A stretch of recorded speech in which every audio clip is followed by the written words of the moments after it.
स्वागत है दोस्तों। आज के मुख्य समाचार में आज देश और दुनिया से कई अहम और बड़ी खबर आ रही है। बात करेंगे हर खबर पर विस्तार से। ईरान के शीर्ष अधिकारियों ने इजराइल पर मिनी परमाणु बम गिराने की दी धमकी। क्या विनाशक मोड़ लाने वाला है युद्ध? एक और बड़ी अपडेट। बैलेट पेपर पर लौटने से भी नुकसान, ईवीएम पर सुनवाई के दौरान सुप्रीम कोर्ट का बड़ा ऐलान। इसी के साथ अगली बड़ी खबर में आपको बताएंगे। हमें जेल भेजना है, भेज दो, पर 200 पार नहीं कर पाएगी भाजपा। इंडिया पर ममता को भरोसा। एक और बड़ी अपडेट। हरियाणा में किसानों के सवालों से बीजेपी जेजेपी के छूटे पसीने। गांव में घुसना हुआ मुश्किल, नौबत माफी मांगने तक पहुंची। तो चलिए देख लेते आज की पहली बड़ी खबर। ईरान के शीर्ष अधिकारियों ने इजराइल पर मिनी परमाणु बम गिराने की दी धमकी। क्या विनाशक मोड़ लाने वाला है युद्ध? दरअसल दोस्तों, मध्य पूर्व में तनाव कम करने के लिए संयुक्त राज्य अमेरिका के सख्ती से दबाव डालने के बाद भी ऐसा लग रहा है कि युद्ध एक विनाशकारी दिशा में बढ़ता जा रहा है। बता दें कि ईरान को डर है कि इजराइल किसी भी वक्त उस पर हमला कर सकता है, लिहाजा ईरानी अधिकारी बार बार धमकी जारी रख रहे हैं। अब एक शीर्ष ईरानी अधिकारी ने इजराइल के खिलाफ उन हथियारों के इस्तेमाल करने की दी धमकी जिनका अब तक उपयोग नहीं किया गया है। बता दें,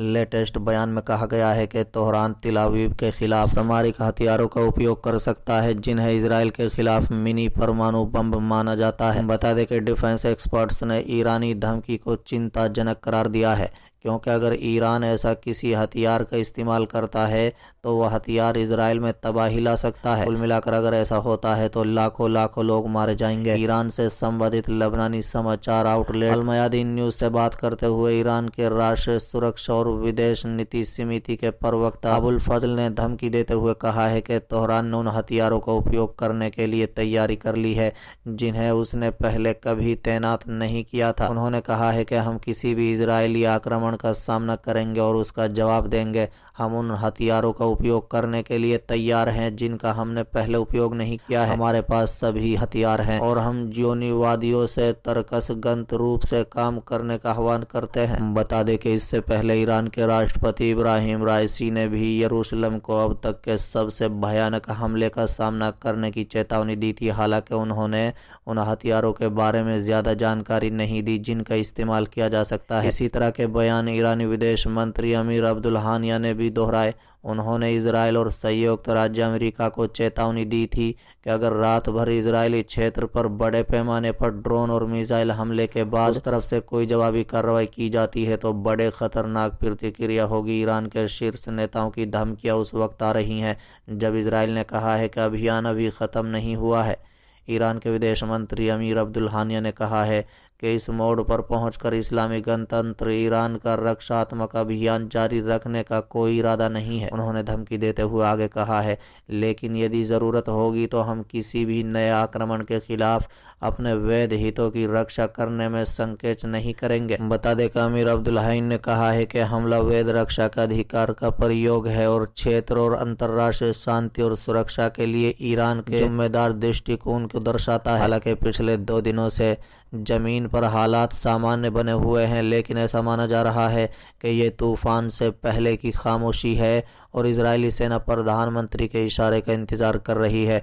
वहीं इजरायल डिफेंस फोर्स के प्रमुख जनरल हर्जी हलोवी ने कहा है कि इजरायल जवाबी हमला करेगा। चलिए अगली खबर। बैलेट पेपर पर लौटने से नुकसान, ईवीएम पर सुनवाई के दौरान सुप्रीम कोर्ट का बड़ा बयान। दरअसल दोस्तों, चुनाव में ईवीएम की जगह मतपत्रों के उपयोग को लेकर जारी चर्चाओं के बीच मंगलवार को सुप्रीम कोर्ट ने कहा कि बैलेट पेपर पर लौटने से भी कई नुकसान हैं। सुप्रीम कोर्ट में जस्टिस संजीव खन्ना ने ईवीएम को हटाने की याचिका के पक्ष में अपनी बात रखकर प्रशांत भूषण से पूछा कि अब आप क्या चाहते हैं। बता दें कि प्रशांत भूषण ने कहा है कि पहला, बैलेट पेपर पर वापस जाएं, दूसरा, फिलहाल 100% वीवीपैट मिलान हो। अदालत ने कहा है कि देश में 98 करोड़ वोटर हैं, आप चाहते हैं कि 60 करोड़ वोटों की गिनती हो।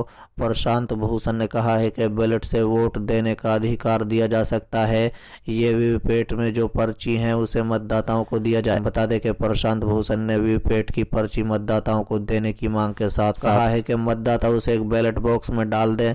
अभी जो वीवीपैट है उसका बॉक्स ट्रांसपेरेंट नहीं है, सिर्फ 7 सेकंड के लिए पर्ची वोटर को दिखाई जाती है। बता दें कि वकील संजय हेगड़े ने मांग की कि ईवीएम पर पड़े वोटों का मिलान वीवीपैट पर्चियों से किया जाना चाहिए। जस्टिस खन्ना क्या 60 करोड़ वीवीपैट पर्चियों की गिनती होनी चाहिए। वकील गोपाल शंकर नारायण ने कहा है कि चुनाव आयोग का कहना है कि किसी भी वीवीपैट पर्चियों की गिनती में 12 दिन लगेंगे। एक वकील ने वोट देने के लिए बार कोड का सुझाव दिया। जस्टिस खन्ना ने कहा है कि अगर आप किसी दुकान पर जाते हैं तो वहां बार कोड होता है। बार कोड से गिनती में मदद नहीं मिलेगी जब तक कि हर उम्मीदवार या पार्टी का बार कोड न दिया जाए, और ये भी एक बहुत बड़ी समस्या होगी। सुप्रीम कोर्ट ने कहा है कि ईवीएम सही काम कर रही है या नहीं, ये जानने के लिए हमें डेटा चाहिए होगा। सुप्रीम कोर्ट ने कहा है कि हमने चुनाव आयोग से डेटा मांगा है, कुछ मिसमैच ह्यूमन एरर वजह है। बता दें कि ईवीएम पर सुनवाई 18 अप्रैल को जारी रहेगी। एक वकील ने आरोप लगाया कि ईवीएम को पब्लिक सेक्टर यूनिट की कंपनियां बनाती हैं। सुप्रीम कोर्ट ने कहा है कि क्या प्राइवेट कंपनी ईवीएम बनाएगी तो आप खुश होंगे। अगली सुनवाई गुरुवार 18 अप्रैल को होगी। चलिए अगली खबर। हरियाणा में अन्नदाताओं के सवालों से बीजेपी जेजेपी के छूटे पसीने, गाँव में घुसना हुआ मुश्किल, नौबत माफी मांगने तक पहुंची। दरअसल दोस्तों, हरियाणा में अन्नदाता सत्ताधारियों से सवाल कर रहे हैं, नतीजों में बीजेपी जेजेपी के पसीने छूट रहे हैं। अन्नदाता पूछ रहे हैं कि उसकी राह में कीलें क्यों बिछाई, उस पर आंसू गैस के गोले क्यों दागे गए, लाठियां क्यों बरसाई गई, वो शहीद होते रहे, सरकार तमाशा देखती रही, राज्यों की सीमाओं को भारत पाकिस्तान बॉर्डर बना दिया गया। अन्नदाता कह रहे हैं कि अब मेरा वक्त है, लिहाजा लोकसभा चुनाव प्रचार के लिए बीजेपी जेजेपी नेताओं का गांव में घुसना मुश्किल हो गया है। नौबत माफी मांगने तक आ गई है, लेकिन किसान तो जवाब चाह रहे हैं। राज्य की सत्ता में 4.5 साल तक साथ रहे भारतीय जनता पार्टी और जननायक जनता पार्टी के माथे पर किसानों के विरोध ने पसीना ला दिया है। किसान गांव में उन्हें घुसने नहीं दे रहे हैं। तकरीबन हर रोज हंगामा हो रहा है। बावजूद इसके बीजेपी का रवैया हैरान कर रहा है। सीएम नायब सिंह सैनी उन्हें गुंडा और उपद्रवी कह रहे हैं। हिसार से बीजेपी प्रत्याशी रंजीत सिंह चौटाला ने उन्हें खालिस्तानी समर्थक कह डाला। सीएम की रैली में खाली कुर्सियां दिखाने पर एक पत्रकार के खिलाफ पुलिस में शिकायत दे दी गई।